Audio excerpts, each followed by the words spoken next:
বাংলাদেশের তিনজন ranking bowler Nahid Rana, Taskin ও Rishad. PSL এর ফ্রাঞ্চাইজি তালিকায় এই তিনজনের নামই রয়েছে। সবার আগে এবছর পিএসএল কিনে নিয়েছেন এবছরের বিপিএল এর সবচেয়ে গতি বোলার নাহিদ রানাকে। পিএসএল এ খেলার সুযোগ পেয়েছেন রিশাদও।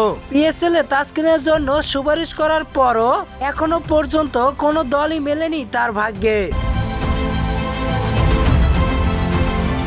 পিএসএল এ তাসকিনের জন্য সুপারিশ করেছিলেন বিপিএল এ থাকা পাকিস্তানি দুই কোচ ক্রিকেটার। তবে এবছরও তাসকিনের জন্য খেলা হচ্ছে না পিএসএল।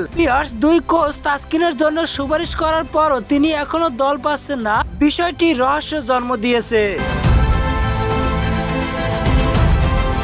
তারকা এই পেসার এবছর খেলছেন দুর্বার রাজশাহীর হয়ে।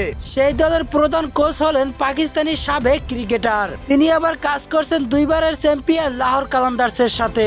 ইজাজ লাহোর কালান্দার্সকে সুপারিশ করেন তাসকিন আহমেদকে যেন দলে নেওয়া হয়। শুধু ইজাজই নন, রাজশাহীর হয়ে পাকিস্তানি খেলোয়াড় মোহাম্মদ হারিস প্রেসারকে দিয়েও তিনি সুপারিশ করিয়েছেন। সেই খবর প্রকাশ করেন ইংরেজি গণমাধ্যম দ্য ডেইলি সান। এই দুই দল এখন পর্যন্ত বাংলাদেশি দুইজন প্লেয়ার ভিড়িয়েছেন। তাসকিনের জন্য পাকিস্তানি দুই সুপারিশ করলো এখনো পর্যন্ত কোনো পিএসএল এর ফ্রাঞ্চাইজি তাসকিন আহমেদকে দলে নেওয়ার জন্য আগ্রহ দেখায়নি।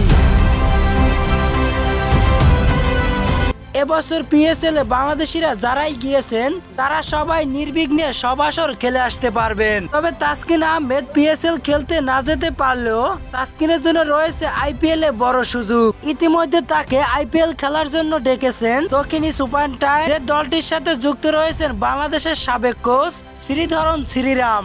তবে তাসকিন আহমেদ এখনো পর্যন্ত আইপিএল খেলার জন্য নিশ্চিত নন। তাহলে কি তাসকিন আহমেদের আইপিএল খেলার সম্ভাবনা থাকার কারণে পিএসএল এরিয়ায় গেল নাকি, সেটা নিয়ে রয়েছে বড় প্রশ্ন। এবছর বিপিএল এ ইতিহাস গড়া তাসকিন আহমেদ এক ম্যাচে 7টা উইকেট পাওয়ার পরও পিএসএল থেকে এখনো পর্যন্ত কোনো ডাক পাচ্ছেন না। কিন্তু লাহোরের রিশাদ বাংলাদেশের স্পিনার, তিনি বিপিএল এ এখনো পর্যন্ত ভালো পারফরমেন্স না করতে পারলেও পিএসএল এর ফ্রাঞ্চাইজি থেকে তাসকিনের আগেই ডাক পেয়েছেন।